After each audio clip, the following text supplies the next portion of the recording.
বাংলাদেশের বর্তমান পরিস্থিতিতে আমার কথার বক্তব্য শুনে, আমি নাম বলবো না, বাংলাদেশের একজন প্রবীণ রাজনীতিবিদ তিনি আমাকে বললেন, আপনি যে এত কঠোর বক্তব্য দিচ্ছেন, আপনার সাথে কে আছে? অন্যরা কথা বলতেছে, তাদের পিছনে লবিং আছে। কি আছে? কারো পিছনে সরকার, কারো পিছনে দরকার, একটা আছে। আপনার পিছনে কে? আমি বলেছি মুহাম্মদ সাল্লাল্লাহু আলাইহি ওয়াসাল্লামের গোলামের সাথে আল্লাহর রহমত আছে, সাহায্য আছে। আর আমার প্রাণ প্রিয় সংগঠন তাহরিকে খাতমে নবুয়ত বাংলাদেশের কর্মীরা আছে। আলহামদুলিল্লাহ। হাজার ইব্রাহিম قل أعوذ بالله من الشيطان الرجيم بسم الله الرحمن الرحيم وقضى ربك ألا تعبدوا إلا إياه وبالوالدين إحسانا صدق الله العظيم قرون صدق الله العظيم وصدق رسوله النبي الحبيب الكريم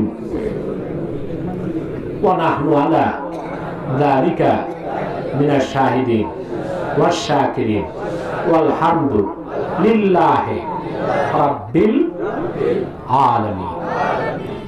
কুরআন কারীমে আল্লাহ পাক তার হাবিব মুহাম্মদ সাল্লাল্লাহু আলাইহি ওয়াসাল্লামকে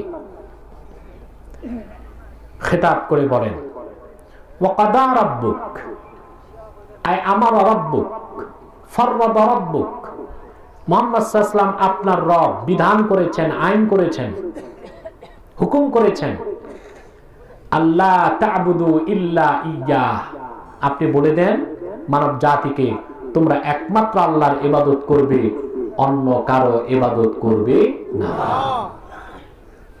এটা প্রথম হুকুম। দ্বিতীয় হুকুম, ওয়াবিল ওয়ালিদাইনি ইহসানা, আর পিতামাতার সাথে সদাচরণ করবে, উত্তম ব্যবহার করবে, তাদের লালন পালন করবে, তাদের সম্মান করবে, শ্রদ্ধা করবে, তাদের প্রতিপালন করবে। সুবহানাল্লাহ। কয়টি হুকুম? জোরে বলতে হবে। আল্লাহ তাআলা ফরজ করেছেন আল্লাহর ইবাদত, রবের ইবাদত। ইবাদত হবে কার? জোরে বলতে হবে। রবের। আল্লাহর অনেক বড় পরিচয় রব। বড় পরিচয় কি? কত বড় পরিচয় আমি একটু পরে বলছি। তার আগে যে কথাটি বলতে হবে, যে পৃথিবীতে আমরা জন্ম নিলাম, ঠিক কিনা? সংসার করি, জীবনযাপন করি, এক সময় মৃত্যুর মাধ্যমে আমাদের ইহলীলা সাঙ্গ হয়ে যায়, দুনিয়ার জীবন পরিসমাপ্ত হয়। এটাই কি শেষ, না তারপর আরেকটা কিছু শুরু হয়? ওই জীবনটির নাম কি? আখিরাত। জোরে বলেন। মুমিন বিশ্বাসী আর কাফের অবিশ্বাসীর মধ্যে মূল পার্থক্য জীবন দর্শনে। কাফের বা অবিশ্বাসী যারা, তারা ইহজাগতিক। মুমিন এবং বিশ্বাসী হচ্ছে পরজাগতিক। যারা ইহজাগতিক তারা হয় ভোগবাদী, তারা হয় বস্তুবাদী, তারা হয় নিরপেক্ষ, ধর্মহীন, নাস্তিক। পরকালের কোনো বোধ বিশ্বাস তাদের থাকে না। তাদের সমস্ত জীবনের কর্মকাণ্ডের মূল হচ্ছে দুনিয়ায় শুরু, তারা মনে করে দুনিয়ায় শেষ। পরজীবনকে তারা বিশ্বাস করে না। এই জীবন দর্শন কাদের? এক কথায় বলেন অবিশ্বাসীদের। কাদের? আল্লাহ পাক তাদেরকে তিরস্কার করে প্রশ্ন করেছেন কোরআনে, আফাহাসিবতুম আন্নামা খালাকনাকুম আবাসান ওয়া আন্নাকুম ইলাইনা লা তুরজাউন। প্রশ্নকার, আফাহাসিবতুম আই জানান্তুম, তোমরা কি ধারণা করেছো কাফের, নাস্তিক, অবিশ্বাসীরা, আন্নামা খালাকনাকুম আবাসা, তোমাদেরকে আমি সৃষ্টি করেছি অনর্থক। ওয়া আন্নাকুম ইলাইনা লা তুরজাউন, আর তোমরা মৃত্যুর পর আবার জিন্দা করব আমি, আমার কাছে প্রত্যাবর্তন করবে না, এটাই কি তোমাদের বিশ্বাস? এই বিশ্বাস কাদের? অবিশ্বাসীদের। কাদের? এই পরকালকে যারা বিশ্বাস করে না তারাই ধর্মহীন হয়, ধর্মনিরপেক্ষ হয়, ভোগবাদী হয়, তারাই বস্তুবাদী হয়। তাদের আরেক নাম হচ্ছে প্রকৃতি পূজারী। তাদের একটি ইজম আছে, সেই ইজমের নাম হচ্ছে ন্যাচারালিজম। ন্যাচারালিজম, প্রকৃতিবাদ। তারা মনে করে সবকিছু প্রকৃতির মাধ্যমে নিয়ন্ত্রণ হচ্ছে। কিন্তু বিশ্বাসী যারা, তাদের জীবন দর্শন কি? তাদের জীবন দর্শন হচ্ছে যে আল্লাহ পাক তৈরি করেছেন, সৃষ্টি করেছেন। এই পৃথিবীতে আমাদেরকে একটি ক্ষুদ্র সময়ের জন্য আল্লাহ তাআলা স্থান দিয়েছেন। আমাদের মূল লক্ষ্য এবং উদ্দেশ্য হচ্ছে আখিরাত।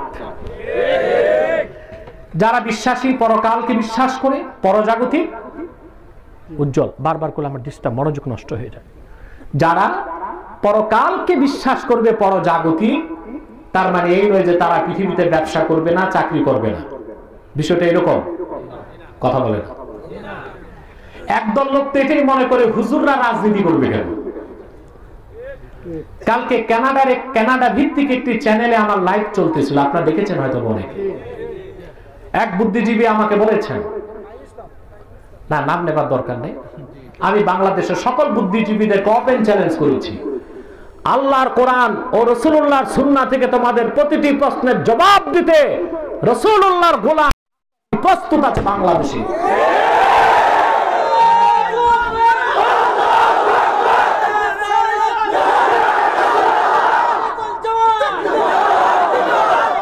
কোথায় বসবা বসো, কিন্তু এমন জায়গায় নিয়ে যায় ওলামায়ে কেরামকে তাদের গণ্ডির মধ্যে। সব তারা বেচারা আলেম অসহায় এতিমের মতো একা পড়ে যায়। সঞ্চালক বা সঞ্চালিকা ওইটা ওই দলে। আর আপনারা জানেন চোরে চোরে মাছ তুতু ভাই, সব এক হয়ে যায়। আলেমকে বেকায়দায় ফেলে দেয়। কিসে ফেলে দেয়?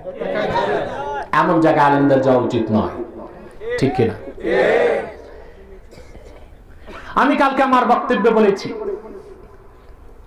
ফাদার অফ ডেমোক্রেসি যাকে বলা হয়, গণতন্ত্রের জনক, তার নাম হচ্ছে প্লেটো। গণতন্ত্রের উপর সে একটা বই লিখেছে, দ্য রিপাবলিকান। তার ছাত্র অ্যারিস্টটল গণতন্ত্রকে আরেকটু এক্সপান্ড করেছে। সে একটা বই লিখেছে গণতন্ত্রের উপর, দ্য পলিটিক্স। সেজন্য রাজনীতির নামই হয়ে গেছে গ্রিক শব্দ থেকে পলিটিক্স। নাম কি হয়ে গেছে? অ্যারিস্টটল তার রাজনীতির বইটি লিখেছে, রাজনীতি করতে পারবে না, রাজনীতির সাথে সম্পর্ক নাই দুই দলের, এক দেবতা আর এক পশু।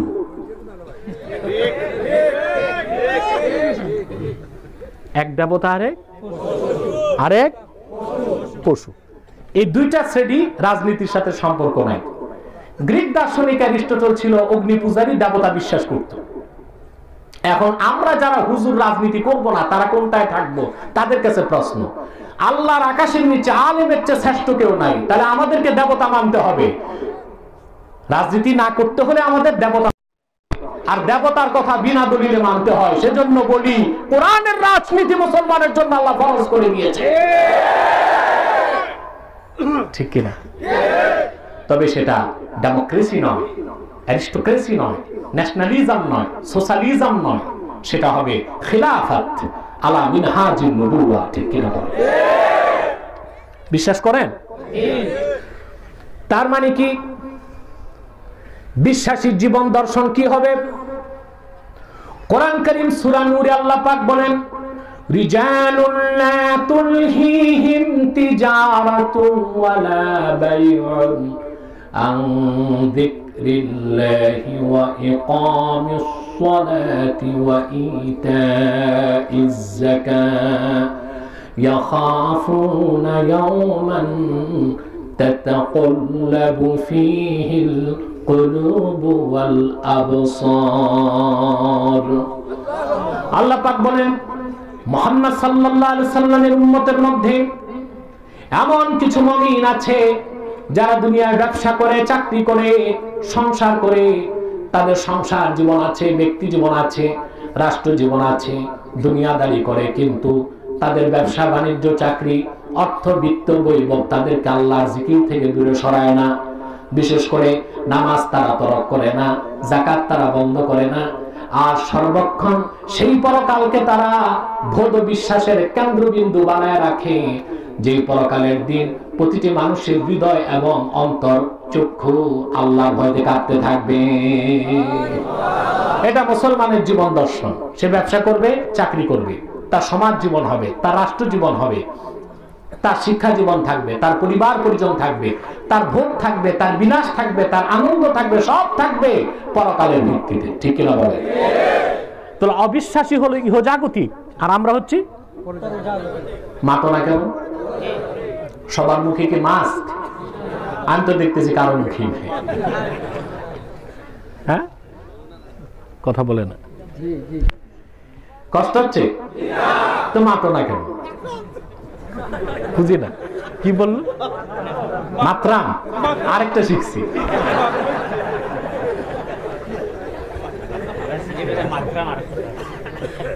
আরেকটা শব্দ।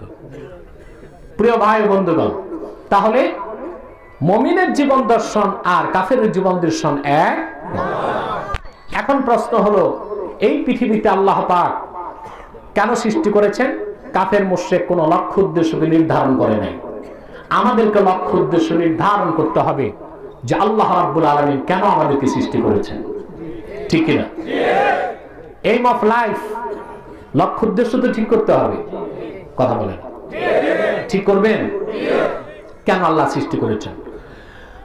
আল্লাহ রাব্বুল আলামিন কেন মানব জাতিকে সৃষ্টি করেছেন সেই কথাটির ঘোষণা দিয়েছেন কোরআনের শুরুতেই তার হাবিবের মাধ্যমে। আল্লাহ পাক বলেন, ইয়া আইয়ুহান নাসু উবুদু রাব্বাকুমুল্লাযী খালাকাকুম ওয়াল্লাযীনা মিন ক্বাবলিকুম লাআল্লাকুম তাত্তাকুন। আল্লাহর আখির নবী, নবী কুল সম্রাট মুহাম্মদ সাল্লাল্লাহু আলাইহি ওয়াসাল্লাম আল্লাহর ওহীর ভাষায় মানব জাতিকে ডাক দিয়ে বললেন, ইয়া আইয়ুহান নাসু উবুদু রাব্বাকুম, হে মানব জাতি, তোমরা ইবাদত করো তোমাদের রবের। জোরে বলেন, ইবাদত হবে কার? আরো জোরে বলেন, কার? আল্লাযী খালাকাকুম ওয়াল্লাযীনা মিন ক্বাবলিকুম, যিনি তোমাদের সৃষ্টি করেছেন আর তোমাদের পূর্ববর্তীদেরকে সৃষ্টি করেছেন। সুবহানাল্লাহ। এই পয়গাম শুধু আল্লাহ রাসূল দিয়েছেন তা নয়, এই পয়গাম দিয়েছেন লক্ষাধিক নবী রাসূল। আর এই একটি পয়গাম দিতে যে পৃথিবীতে আল্লাহ রাসূলের আগে যত নবী রাসূল মানব জাতির সাথে সংঘাতে লিপ্ত হয়েছেন, যাদের দাওয়াতের মাধ্যমে শিরকের প্রাচীর ভেঙে টুকরা টুকরা হয়েছে, অন্যতম উলুল আজম পয়গম্বর হযরত ইব্রাহিম খলিল। ঠিক কিনা? জন্ম হয়েছিল তার ইরাকের বাবেলে। ঘটনা বলা আমার উদ্দেশ্য নয়। তিনি আল্লাহর ইবাদতের আহ্বান করলেন। ওনার দেশের লোকজন ছিল মূর্তি পূজারী। কি ছিল? উনি যে একদিন মূর্তিগুলোর সামনে দাঁড়িয়ে ওনার পরিবার পরিজনের লোকজন যারা মূর্তি পূজায় লিপ্ত তাদেরকে বললেন, এই সব হাতে বানানো খোদা নামের বেহুদাগুলোর ইবাদত করো কেন? কথা বুঝলেন? বলল, বাপ দাদা করতো, আমরাও করি। তিনি তাদেরকে আল্লাহর ইবাদতের দাওয়াত দিলেন, তারা শুনতে চায় না। হযরত ইব্রাহিম একা মানুষ, ডাইরেক্ট অ্যাকশনে চলে গেলেন। তিনি ঘোষণা দিলেন, তাল্লাহি লাআকিদান্না আসনামাকুম বা'দা আন তুওয়াল্লু মুদবিরিন। আল্লাহর কসম, শুনে রাখো, তোমরা তোমাদের উপাসনালয় থেকে চলে যাবার পর তোমাদের এই হাতে বানানো মূর্তিগুলোর ব্যাপারে আমি চরম সিদ্ধান্ত নিব। কি সিদ্ধান্ত? এটা কি আমার কথা না কোরআন? ব্যাখ্যা না সরাসরি?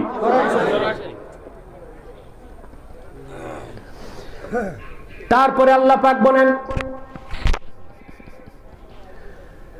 মূর্তি পূজারীরা যখন চলে গেল, হযরত ইব্রাহিম কি করলেন? প্রত্যেকটি কুঠার হাতে নিয়ে প্রতিটা মূর্তির মাথা, নাক, কান ভাঙতে লাগলেন।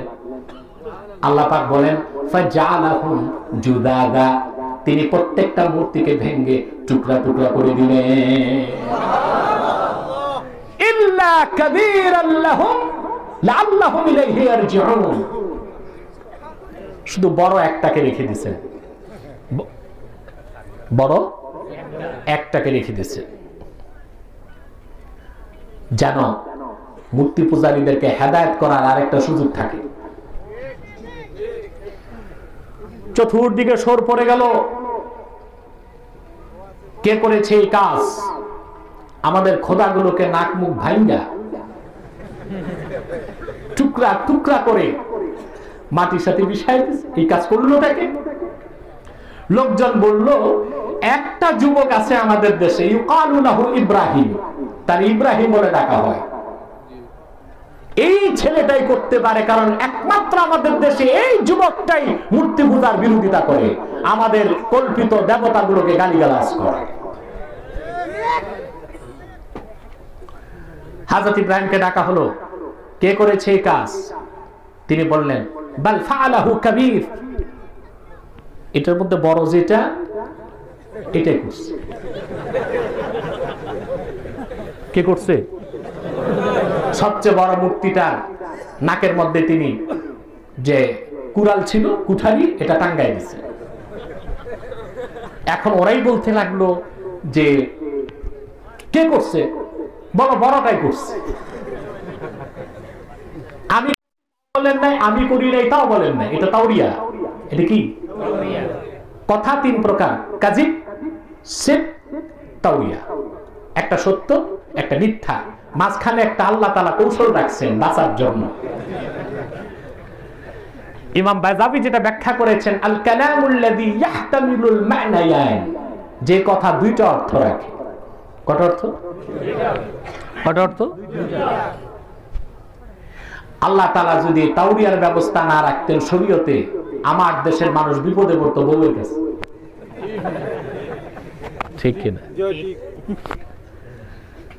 অনেকে দুইটা বিয়ে করে বিপদে পড়ে যায়, আর দুই স্ত্রীর কাছে তাকে তাওরিয়া করতে হয়।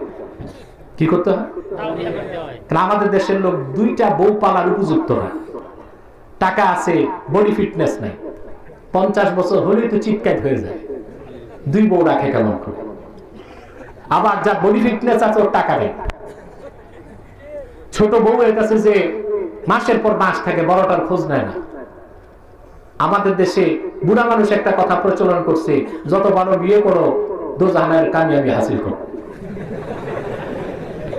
আলেমরা শিখিয়েছে যে 4 বিয়ে সুন্নাত। এটা কোন কিতাবে আছে 4 বিয়ে সুন্নাত? বরং এই কথা বলাও সুন্নতের অবমাননা।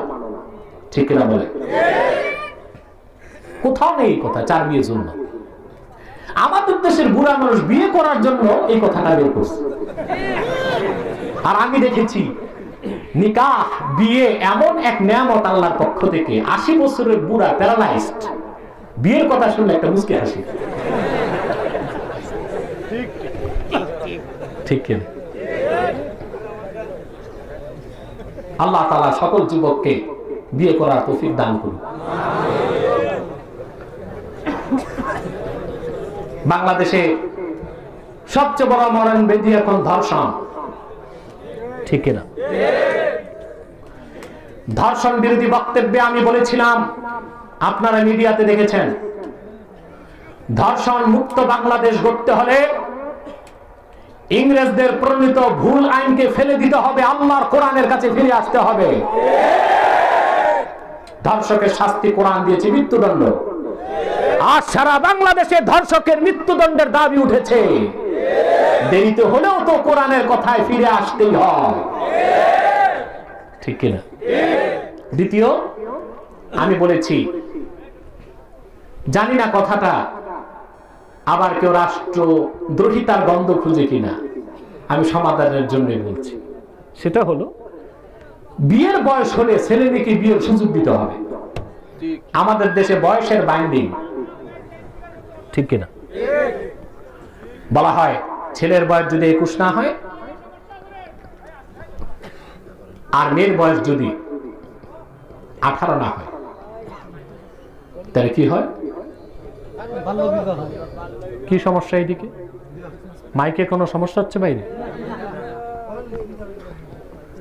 না না, আমি মাইকম্যানকে বলেছি তার চালান কম। আমি বলছি বাইরে সব বন্ধ করে ভিতরে আওয়াজ দাও, বুঝলেন না?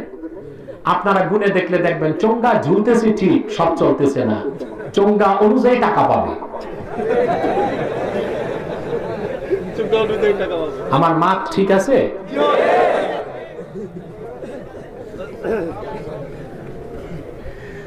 প্রিয় ভাই বন্ধুগণ, কথা শুনতেছেন? আমার দেশে আইন করা হয়েছে 18 বছর আর 21 বছর। এর কম যদি হয় ওইটার নাম দিয়েছে বাল্য বিবাহ। যদি প্রশাসন খবর পায় তাহলে অ্যারেস্ট, দরবিয়াই অ্যারেস্ট, ম্যারেজ রেজিস্টার অ্যারেস্ট, দাওয়াত খেতে যারা এসেছে তারাও অ্যারেস্ট, বাবুর্চি অ্যারেস্ট। কিছু বললে বল, কথা বুঝতেছেন? আরে একটা ভালো কাজ কত অপরাধ হয়ে গেল, সব অ্যারেস্ট। এটার নাম বাল্য বিবাহ, বয়স হয় নাই। অপরদিকে ছেলে আর মেয়ে বয়স যাই হোক, একটু যদি পার্কে যাইয়া ফ্রি মিক্সিং লিভ টুগেদার হয় তাতে সমস্যা কি? বাচ্চা মানুষ।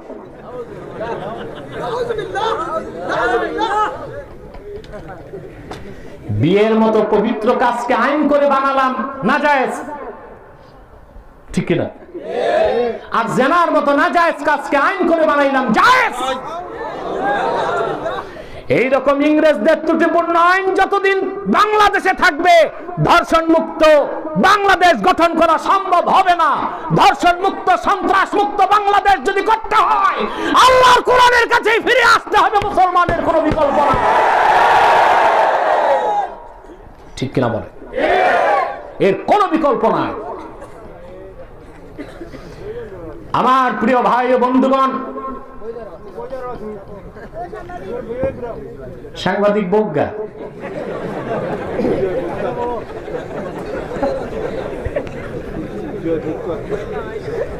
দেখেন আপনাদের এই প্রোগ্রাম প্রচার হচ্ছে, আপনার কয়েক হাজার লোক এখানে আছেন আর কয়েক লক্ষ লোক দেখতে পাবে, ওটাও কি দরকার আছে না?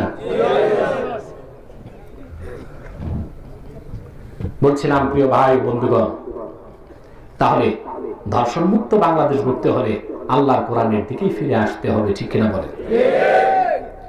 আল্লাহ তাআলা আমাদের তৈরি করেছেন। হযরত ইব্রাহিমের কথা বলছিলাম, তাওরিয়ার কথা অনেক দূর চলে গেছে, আবার আমি পিছনে ফিরে আসতেছি। হযরত ইব্রাহিম তাওরিয়া করলেন। কি করলেন? তাওরিয়া হলো পুরাপুরি একদম মিথ্যা নয়, আবার সত্যের কাছাকাছি কৌশল। সুবহান। তিনি বললেন বড়টারে জিজ্ঞেস করো। ওরা বলল ইব্রাহিম এই মাটির আর পাথরের মূর্তি কি কথা বলতে পারে? তিনি বললেন যদি তাই হয় তো এগুলোর কাছে চাও কি? শোনেও না, বলেও না, দিবে কি?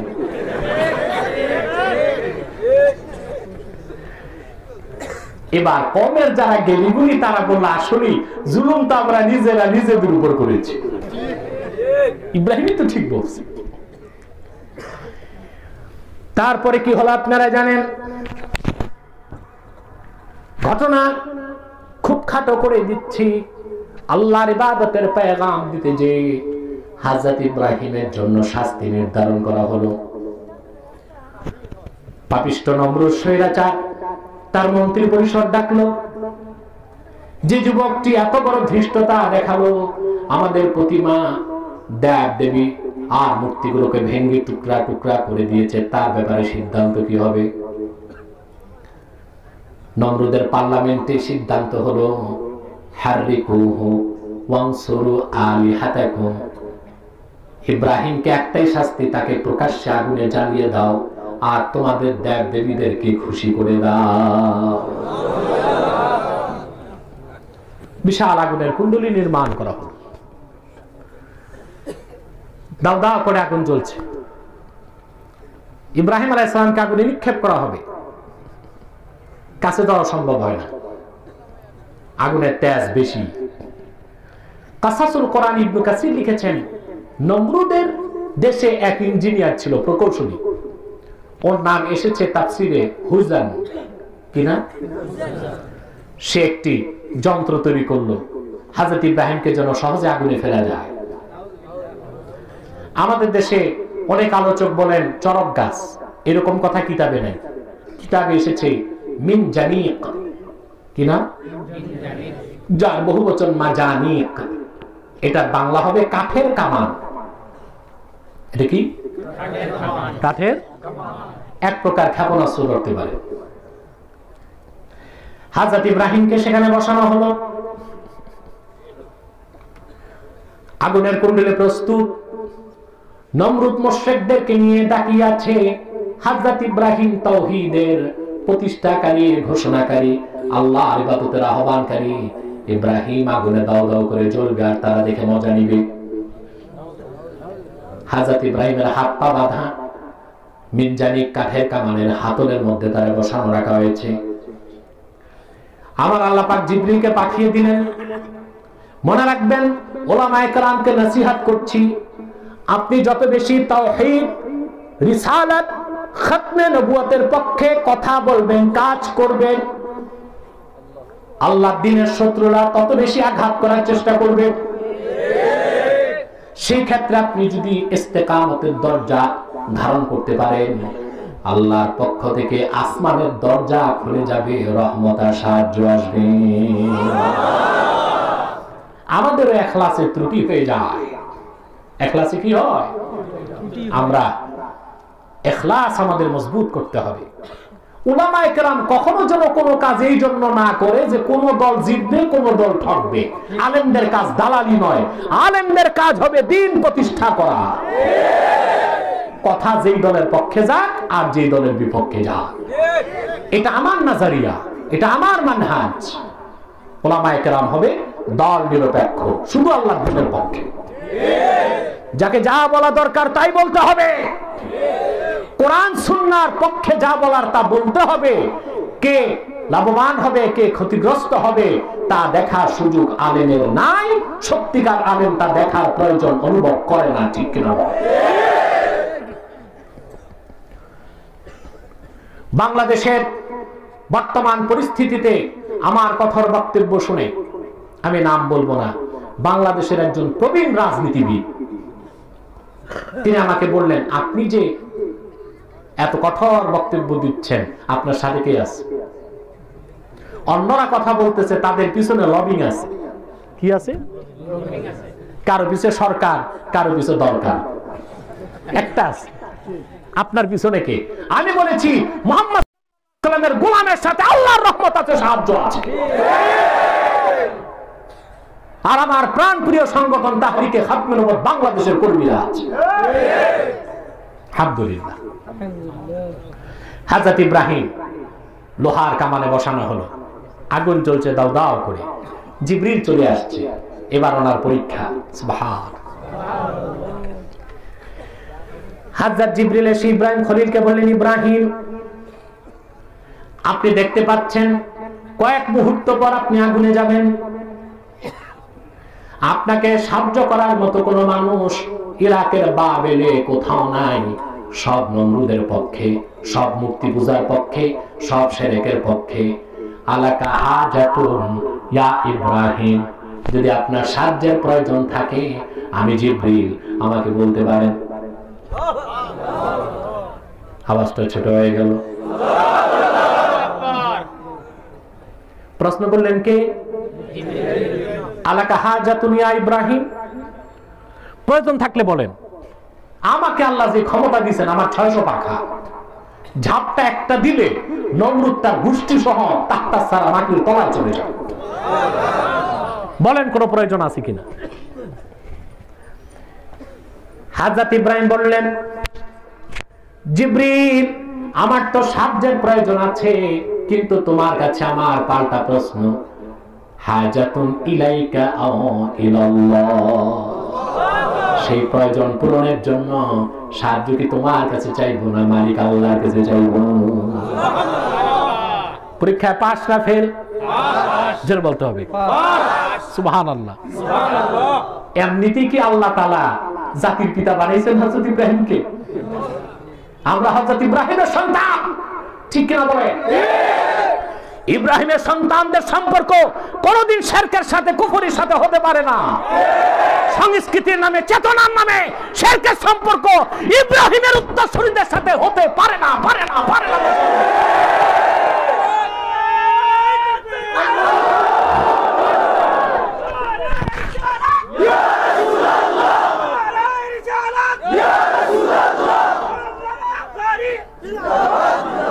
আমার ভাইরা, শুরু হয়ে গেল। আমার ভাইরা, হযরত ইব্রাহিম কাঠের কামানের মধ্যে বসা আছেন আর হযরত জিবরিলের সামনে দাঁড়িয়ে আছেন। তিনি বললেন, সাহায্যটা আমার তোমার কাছে নয়, আমি সাহায্য আল্লাহর কাছে চাই। কার কাছে? আল্লাহর কাছে। কাঠের কামান ঘুরতে লাগলো। ঘূর্ণন যখন চরম পর্যায়ে চলে গেল, রশি কেটে দেওয়া হলো। ছিটকে হযরত ইব্রাহিম আগুনের মধ্যে চলে গেলেন। বুখারী সাক্ষী, হযরত ইব্রাহিমের জিসিম মুবারক আগুন স্পর্শ করার আগে হযরত ইব্রাহিম আল্লাহকে ডেকে ডেকে পড়তে লাগলেন, হাসবিয়াল্লাহু ওয়া নি'মাল ওয়াকিল, নি'মাল মাওলা ওয়া নি'মান নাসীর। আগুনের গর্ভে তিনি চলে গেলেন। ঘটনা বলা আমার উদ্দেশ্য নয়। তাবারিখে তাবারিতে এসেছে, একটি রাওয়ায়াতে 3 দিন, একটি রাওয়ায়াতে 7 দিন, একটি রাওয়ায়াতে 40 দিন। অধিক সংখ্যকের মতে 7 দিন। 7 দিন পর তিনি আগুনের কুণ্ডলী থেকে বেরিয়ে আসলেন। আগুনে দেওয়ার পর হযরত ইব্রাহিমের অবস্থা কি হলো তা দেখার জন্য আজার, নাম শুনছেন না? কোরআনের কারিমে তার নাম এসেছে। আজার প্রাসাদের ছাদ থেকে তাকায় দেখে আগুনের লেলিহান শিখা, কিন্তু তার নিচে সবুজ সুসজ্জিত একটি গুলিস্তান, বাগান, একটি কানন। হযরত ইব্রাহিম সেখানে ঘুরছেন, সুবহানাল্লাহ, আনন্দ করছেন। আফসোস করে আজার বলল, নি'মার রাব্বু রাব্বুকা ইয়া ইব্রাহিম। সত্যি ইব্রাহিম, বুঝতে পারি নাই আগে, সত্যি তোমার রব যিনি আল্লাহ, যার ইবাদতের আহ্বান তিনি করো, তুমি করো, তিনি সর্বোত্তম রব, তিনি ছাড়া আর কোন রব হতে পারে না। সুবহানাল্লাহ। আমি একটি ছোট্ট দৃষ্টান্ত দিলাম। আল্লাহর পক্ষ থেকে যত নবী এসেছেন, যত রাসূল এসেছেন, প্রত্যেকই মানুষকে আল্লাহর ইবাদতের দাওয়াত দিয়েছেন। সেজন্য আল্লাহ পাক আখিরি নবী নূর নবী মুহাম্মদ সাল্লাল্লাহু আলাইহি সাল্লামকে হুকুম করেছেন, ওয়া কাদা রাব্বুকা আল্লা তা'বুদু ইল্লা ইয়্যা। মুহাম্মদ সাল্লাল্লাহু আলাইহি সাল্লাম, আপনার রব আল্লাহ বিধান করেছেন, হুকুম করেছেন, ফরজ করেছেন, মানব জাতি তোমরা ইবাদত করবে একমাত্র আল্লাহ। ইবাদত হবে কার? আল্লাহ। এখন আসেন, ভালো করে বুঝেন। পূর্বের নবীগণ মানুষকে আল্লাহর ইবাদতের দাওয়াত দিয়েছেন। তাদের দাওয়াতটা ছিল আঞ্চলিক গণ্ডির মধ্যে সীমাবদ্ধ, কারণ পূর্বের প্রত্যেক নবী ছিলেন আঞ্চলিক। আর বিশ্ব নবী মুহাম্মদ সাল্লাল্লাহু আলাইহি সাল্লাম যে দাওয়াত দিয়েছেন, এটা সার্বজনীন। আর একটু জোরে বলেন সুবহানাল্লাহ। দাওয়াতটা রাসূলুল্লাহ যে দাওয়াত দিয়েছেন তা কি শুধু মুসলমানের জন্য না, গোটা মানব জাতির জন্য? জোরে বলেন, জোরে বলেন। পূর্বের নবী ছিলেন কি? আঞ্চলিক।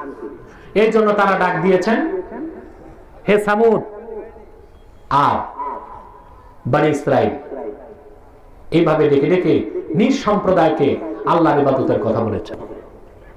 কিন্তু রাসূল করিম সাল্লাল্লাহু আলাইহি ওয়াসাল্লাম কি বলেছেন? হে কুরাইশ, কি বলেছেন? ইয়া আইয়ুহান নাসু উবুদু রাব্বাকুমুল্লাযী খালাকাকুম ওয়াল্লাযীনা মিন ক্বাবলিকুম লাআল্লাকুম তাত্তাকুন। হে মানব জাতি, উবুদু রাব্বাকুম, তোমরা তোমাদের রবের ইবাদত করো। এখন আসেন একটি জটিল প্রশ্নের উত্তর নেই। বাম পাশটা খুব ডিস্টার্ব হচ্ছে বারবার উঠানামার দ্বারা। আল্লাহর ওয়াস্তে একদম খামোশ, হয় বসেন নয় দাঁড়ান, মন চাইলে শুয়ে থাকেন, ডিস্টার্ব করবেন না। ভালো করে বুঝেন, আল্লাহর কোরআনের পক্ষে মৌলিক কথাগুলো যখন বলি আমরা, রাসূলুল্লাহর সুন্নাত থেকে ইসলামের মৌলিক কথা যখন বলি, তখন একদল বুদ্ধিজীবী আমাদেরকে অপবাদ দেয় আমরা মৌলবাদী, আবার বলে উগ্রবাদী। কালকের যে বুদ্ধিজীবী তাকে আমি বলেছিলাম ভার্চুয়াল কনফারেন্সে বিতর্কে যে আমি নিজেকে মৌলবাদী পরিচয় দিতে পছন্দ করি, তবে উগ্রবাদী না। মৌলবাদী আর উগ্রবাদী পার্থক্য আছে, এক না পার্থক্য আছে? আমি মৌলবাদী কিন্তু উগ্রবাদী না। মৌলবাদী মানে মূলে বিশ্বাসী, মৌলবাদী মানে আবার বলে ধর্মান্ধ। আপনারা কি জানি না, আমি নিজেকে পরিচয় দিই আমি ধর্মান্ধ। ধর্মান্ধ মানে অন্ধভাবে চোখ বন্ধ করে ধর্মকে যে বিশ্বাস করে সে ধর্মান্ধ। আমরা কোরআন হাদিসকে বিনা দলিল বিশ্বাস করি, চোখ বন্ধ করে। তাহলে আমরা কি ধর্মান্ধ? আমরা কি ধর্মান্ধ? আমার দৃষ্টিতে যারা চোখ বন্ধ করে বিজ্ঞানের কথা বিশ্বাস করে তারা হচ্ছে বিজ্ঞান অন্ধ। তারা কি? বিজ্ঞানের কিছু কথা আছে না গাঁজাখুরি, যেমন ডারউইন বলে গেছে দা থিওরি অফ এভলিউশন, বিবর্তনবাদে মানুষের অরিজিন হচ্ছে বানর। নাউজুবিল্লাহ, বানর থেকে মানুষ। সারা দুনিয়ার বিজ্ঞানীদের ইজমা কি জানেন? ইজমা, আমাদের ইজমা আছে না, বিজ্ঞানীদের ইজমা আছে। সারা দুনিয়ার বিজ্ঞানীগণ ইজমা করেছে ডারউইনের মতের বিপক্ষে। তারা বলেছে the theory of evolution is not a scientific fact, but it is thesis of Charles Darwin. It is nothing but a thesis of Charles Darwin. যে বিবর্তনবাদ কোন বৈজ্ঞানিক প্রমাণিত বিষয় না, এটা চার্লস ডারউইনের একটি ধারণা ছাড়া কিছু না। লক্ষ লক্ষ বস্তুবাদীরা বিনা দলিলে চোখ বন্ধ করে গাঁজাখুরি মতবাদ বিশ্বাস করতেছে বিবর্তনবাদকে। আমি বলবো তারা বিজ্ঞান অন্ধ। আমাদেরকে বলে কি ঠিকই তো আছে। আমরা কি কোরআন হাদিস মানতে যুক্তি খুঁজি? তবে আমরা বুক ভরা সাহস নিয়ে বলি, সারা দুনিয়ার জ্ঞানীগুণী একত্রিত হয়েও আল্লাহর কোরআনের একটি আয়াতের একটি শব্দের ভুল ধরার ক্ষমতা রাখে না। মহাসত্যের মানদণ্ডে উত্তীর্ণ 30 পারা কোরআন আর আমার নূর নবী সাল্লাল্লাহু আলাইহি ওয়াসাল্লামের সহিহ হাদিস। কিন্তু আমরা বিশ্বাস করার ক্ষেত্রে কোনো যুক্তি প্রমাণ চাই না, চোখ বন্ধ করে বিশ্বাস করি। ঠিক কিনা বলেন? চোখ বন্ধ করে বিশ্বাস করি, এই জন্য আমরা কি? কিন্তু নাস্তিকরা ধর্মান্ধ হবে কেমনে? যার চোখ আছে না সে বন্ধ করবে, যে কানা। আমাদের চোখ আছে বন্ধ করি খুলি, এই জন্য আমরা কি ধর্মান্ধ? ওদের তো চোখ নাই। নাস্তিকদের কি নাই? চোখ নাই, আছে যেটা ওটা তো কানা, এটা বন্ধ করার কিছু নাই। আমরা মৌলবাদী, তবে উগ্রবাদী নই। ঠিক না? বলা হয় আমরা সাম্প্রদায়িক, শিরক আর কুফরের বিরুদ্ধে কথা বললে সাম্প্রদায়িক। হ্যাঁ, আমরা সাম্প্রদায়িক নই, আমরাই অসাম্প্রদায়িক। সাম্প্রদায়িক সে হয় যে কোনো একটি সম্প্রদায়, আর যিনি সব সম্প্রদায়ের তিনি অসাম্প্রদায়িক। খ্রিস্টান একটি সম্প্রদায়ের ধর্ম, ইহুদি একটি সম্প্রদায়ের ধর্ম, বৌদ্ধ একটি সম্প্রদায়ের ধর্ম, হিন্দু একটি সম্প্রদায়ের ধর্ম। ইসলাম শুধু মুসলমানের জন্য আসে নাই, সব সম্প্রদায়ের। আল্লাহ যেমন সব সম্প্রদায়ের, মুহাম্মদ সাল্লাল্লাহু আলাইহি ওয়াসাল্লাম সব সম্প্রদায়ের, কোরআন সব সম্প্রদায়ের। তবে ইসলাম একমাত্র অসাম্প্রদায়িক, আর সব হচ্ছে সাম্প্রদায়িক। আমার যুক্তি বুঝেন নাই? হ্যাঁ, মনে রাখবেন আপনারা, আমি বলে দিই, জন্মসূত্রে আল্লাহর হাবিব মুহাম্মদ সাল্লাল্লাহু আলাইহি ওয়াসাল্লামের এই গোলামের একটা ঘাট টেরা, শুধু কাফের মুশরিক আর নাস্তিকদের শায়েস্তা করার জন্য। এটা আমি সোজা করতে চাই না, কারণ ইটের জবাব তো পাক্কেল হইতে হবে, ঠিক কিনা? চুপ থাকতে থাকতে তো পিঠ দেওয়ালে ঠেকে যাচ্ছে, আর পিছে যাওয়ার জায়গা নাই। এবার মুসলমানকে সামনেই বাড়তে হবে। তবে কাউকে আমরা আক্রোশ করব না, সবার জন্য হেদায়েত চাইব, কোরআনের মহান আদর্শ তুলে ধরব। চুপ থাকার নাম তো হিকমত নয়, চুপ থাকে যে সে বোবা শয়তান। চুপ থাকে যে সে কি না হিকমত? কথা বলে না, বোবা শয়তান, ঠিক কিনা? আমরা বোবা শয়তান হব না, বাবা শয়তান হব না, আমরা হব দাঈউল্লাহ। আল্লাহ যেন কবুল করে বলেন আল্লাহ। তাহলে প্রত্যেকটা ধর্ম সাম্প্রদায়িক, ইসলাম কথা বলেন অসাম্প্রদায়িক, এটা সব সম্প্রদায়ের জন্য। মুসলমান তো সাম্প্রদায়িক হতে পারে না, মুসলমান ও সাম্প্রদায়িক। তার কারণ আল্লাহ কোরআনে বলেছেন, কুনতুম খায়রা উম্মাতিন উখরিজাত লিন-নাস তা'মুরুনা বিল মারুফি ওয়া তানহাউনা আনিল মুনকার। উম্মতে মুহাম্মাদি, তোমরা শ্রেষ্ঠ জাতি। উখরিজাত লিন-নাস আই আখরাজাকুমুল্লাহু লিনাফইন নাস, গোটা বিশ্ব মানবতার কল্যাণে আল্লাহ তোমাদের বের করেছেন। যারা মুসলমানের কথা মানবে তারা হেদায়েত পেয়ে যাবে, ঠিক না? মুসলমান শুধু মুসলমানের জন্য না, সারা দুনিয়ার জন্য। মুসলমানকে আল্লাহ এই জমিনের, এই ভূপৃষ্ঠের প্রোপাইটার বানায় দিয়েছে। এই জমিনে সবকিছুর কর্তৃত্ব আর নেতৃত্ব দিবে উম্মতে মুহাম্মদী। এটা আমার আল্লাহ হুকুম, এটা বিধান, এটাই আল্লাহ তাআলার মানসা, ঠিক কিনা বল? এখন যে আমাদের বিপর্যস্ত অবস্থা, এটা হচ্ছে সাময়িক। এটা কি কথা বলেন? একজন লোক 80 বছর নামাজ পড়ে জ্বরে 1 মাস নামাজ পড়তে পারে নাই, তার মানে সে বেনামাজি না। 1924 সালে তুর্কি খেলাফত নষ্ট করা হয়েছে, তারপর থেকে পৃথিবীতে খেলাফতের দাবি করে আসছে মুসলমান। মনে রাখবেন, পূর্বাকাশে সূর্য উদিত হয়ে পশ্চিমে যেভাবে ডুবে, আবার সারা দুনিয়ায় আল্লাহর কোরআনের বিধান মোতাবেক খেলাফত প্রতিষ্ঠিত হবে ইনশাআল্লাহ। কারণ সমাজবাদ, পুঁজিবাদ পৃথিবীর মানুষকে মুক্তির কোনো ব্যবস্থা দিতে পারে না। তাহলে আমরা কি সাম্প্রদায়িক না অসাম্প্রদায়িক? আমাদের ইসলাম সব সম্প্রদায়ের জন্য, ঠিক কিনা বলেন? আমার ভাইয়েরা, সেজন্য নূর নবী মুহাম্মদ সাল্লাল্লাহু আলাইহি ওয়াসাল্লাম আল্লাহর দ্বীনের দাওয়াত জারি এনেছেন আল্লাহর পক্ষ থেকে। নূর নবী মুহাম্মদ সাল্লাল্লাহু আলাইহি ওয়াসাল্লাম যে জীবন বিধান আল্লাহর পক্ষ থেকে এনেছেন, তা শুধু আরবদের জন্য নয়, অনারবের জন্য, পৃথিবীর সব মানুষের জন্য, প্রজার জন্য, রাজার জন্য, মন্ত্রীর জন্য, চাকরিজীবীর জন্য, ব্যবসায়ীর জন্য, সব মানুষের জন্য। বলেন সুবহানাল্লাহ। ইসলামের দাওয়াতটা কতটা সার্বজনীন তার একটি দৃষ্টান্ত দিচ্ছি আমি আপনাকে। সহিহ আল বুখারী, বাবু কাইফা কানা বাদুল ওয়াহয়ি ইলা রাসূলিল্লাহি সাল্লাল্লাহু আলাইহি ওয়াসাল্লাম ওয়া কাউলিল্লাহি আযজা ওয়া জাল। এই বাবে হাদিসটি এসেছে প্রায় 1.5 পৃষ্ঠার উপরে, লম্বা হাদিস। কথা বুঝতেছেন? স্বেচ্ছাসেবক আছে না গেছে? পিছের আওয়াজগুলো বন্ধ করো। কিছু লোক ইয়াজুজ মাজুজের কাজ করতেছে, এটা করা ঠিক হবে না। হ্যাঁ, নায়িকার আওয়াজ না, মানুষের মাত শোনা যায়। আমরা কষ্ট হয়ে যাচ্ছে, আসতে বলো। আমি তাড়াতাড়ি শেষ করব, আমি দেরি করলে একটা সমস্যা হয়। সিএনজি ড্রাইভাররা যারা আসে মানুষ নিয়ে, তারা ত্যাক্ত করে সময় যে উঠো, তখন শ্রোতারা না পারতে উঠে দৌড় দেয়, দেরি করলে ভাড়া বাড়ায় দিবি, ঠিক না?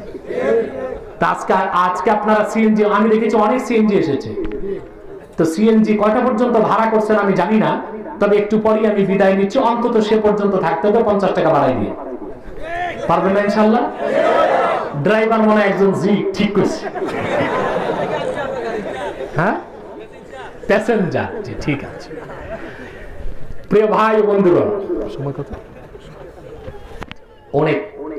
অনেক রাত হয়ে গেছে। আমি খুব দ্রুত আপনাদেরকে বিষয়টি তুলে ধরছি আস্তে আস্তে। আমরা বিষয়টি শেষের দিকে যাচ্ছি আল্লাহর রহমতে। পুরা বিষয়টা বুঝে বাড়িতে গেলে লাভ আছে, কি বলেন?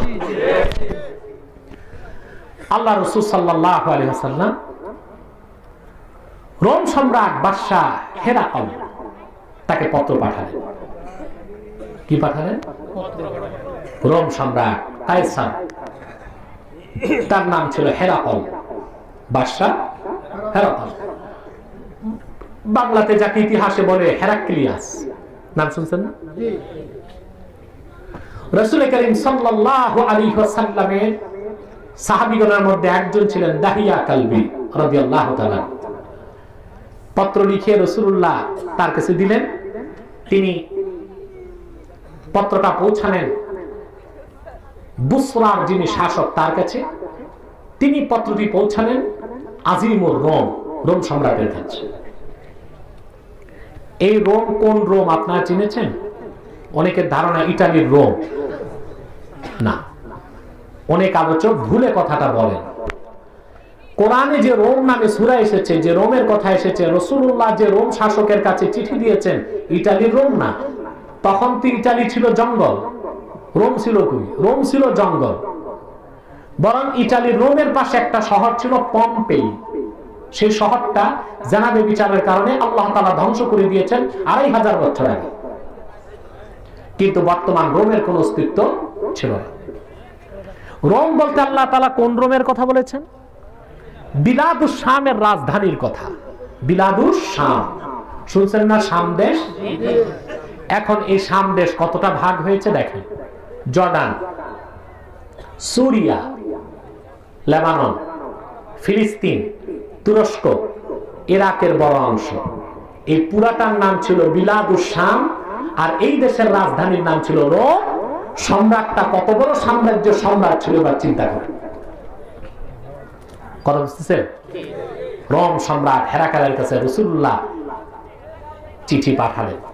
আল্লাহ রাসূল সাল্লাল্লাহু আলাইহি ওয়াসাল্লামের চিঠি মোবারকে কি লেখা ছিল তা কি শুনতে মন চায়? বলেন না।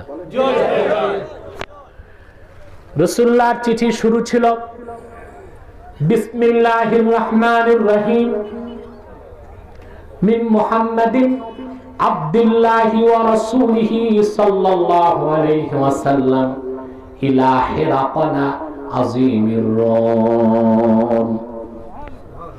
আমার নূর নবী সাল্লাল্লাহু আলাইহি ওয়াসাল্লামের লেখানো চিঠির এই ছিল ভাষা। শুরু করছে আল্লাহর নামে যিনি রহমান রহিম। পত্রটি যাচ্ছে আল্লাহর রাসূল ও আল্লাহর বান্দা মুহাম্মদ সাল্লাল্লাহু আলাইহি ওয়াসাল্লামের পক্ষ থেকে রোম সম্রাট হেরাকালের কাছে। তারপর আল্লাহ রাসূল চিঠিতে কি লিখালেন? কি লিখালেন তা কি জানতে মন চায়? কান পেতে শুনবেন। রাসূলুল্লাহ সেখানে লিখালেন পত্রে, আসলিম তাসলাম। আল্লাহু আকবার। আসলিম তাসলাম। তাসলাম একটা ইফআল থেকে আর একটা মুজারে থেকে, একটা বাব ইফআল থেকে। আসলিম তাসলাম, ইসলাম গ্রহণ করো, নিরাপদ হও দুনিয়াতে আখিরাতে। বলেন সুবহানাল্লাহ। এটার ব্যাখ্যা হলো তুমি যদি ইসলাম গ্রহণ করো, দুনিয়াতে তোমার রাজত্ব অবিচল থাকবে, আখিরাতের রাজত্ব আল্লাহ তোমার দিবেন।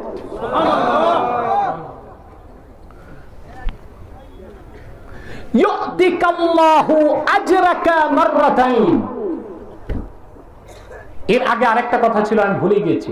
আল্লাহ রাসূল সাল্লাল্লাহু আলাইহি ওয়াসাল্লাম সেখানে লিখেছেন সালামুন আলা মানিত্তাবাআল হুদা। শান্তি বর্ষিত হোক তাদের উপর যারা হেদায়েতের অনুসরণ করে। হাদিসের এই অংশ থেকে ফিকহের অনেক বড় মাসালা বের হয়েছে। আপনি কোথাও গেলেন, সেখানে মুসলিম আছে অমুসলিম আছে, সালাম দিবেন কিভাবে? প্রশ্ন আসে না? নাকি যে হিন্দু থাকলে বলবেন নমস্কার নমস্তে? নাউজুবিল্লাহ বলেন। নমস্কার বলা গুনাহ আর নমস্তে শিরক। নমস্তে মানে মস্তক নত করা। মানুষ মানুষের সামনে মস্তক নত করতে পারে না, এটা শিরক। ঠিক না বলে? নমস্তে বলা কি হারাম, আর নমস্তে বলা শিরক। বুঝেননি? দুই হারামের পার্থক্য বুঝেননি? কিছু মৌলবী বের হয়েছে বাংলাদেশে, রেডিমেড মৌলবী, যারা শিরকের পক্ষ নিয়েছে। যারা বলেছে দেশে তো কতই হারাম আছে, একটা হারামের বুঝে পড়ছো কেন? বলছে না? বলছে এসব হচ্ছে হালুয়া রুটি খাওয়া মৌলবি। এরা আবার আমাদেরকে ইবাদত করলেই হবে না। ইবাদতের দাবি কি? আপনি নামাজ পড়বেন আবার যে মাজারে সাজদা করবেন, তাহলে ইবাদতে শিরক ঢুকে গেল। কি ঢুকে গেল? ভালো করে বুঝেন। আমি অনেক কথা বুঝাচ্ছি আর অনেক কথা বুঝার জন্য রেখে যাচ্ছি, বুঝতেছেন? কান খোলা আছে? কথা বলেন। এ মাথার কান না মনের কান? অনেকে তো রুমাল দিয়ে ঢেকে রাখছে কান, শীত না পড়তেই কম্বলে ঢুকছে। ইবাদত করলে হবে না, ইবাদত হবে শিরক মুক্ত। ওয়ালা নুশরিকা বিহি শাইআ, একমাত্র ইবাদত করব আমরা আল্লাহ, আল্লাহর সঙ্গে কোন ব্যক্তি বা বস্তুকে শরীক করব না। ওয়ালা ইয়াত্তাখিদা বা'দুনা বা'দান আরবাবাম মিন দুনিল্লাহ, আর আমরা পরস্পর মানুষ হয়ে অন্য মানুষকে আল্লাহকে বাদ দিয়ে রব বানাবো না। কয়টা কথা? কথা বলেন। এটা হলো ইবাদতের মূল ভিত্তি, মনে থাকবে। তাহলে আজকে আমার তাফসীরের বিষয় কি ছিল? ওয়াকাদা রাব্বুকা আল্লা তা'বুদু ইল্লা ইয়্যাহ, আল্লাহ হুকুম করেছেন একমাত্র ইবাদত হবে কার? আল্লাহ। ইবাদত আমরা কার করব? আল্লাহ। শিরক যুক্ত না শিরক মুক্ত? চলো বলেন, রাজি আছেন? রাজি আছেন? এবার দ্বিতীয় নির্দেশটা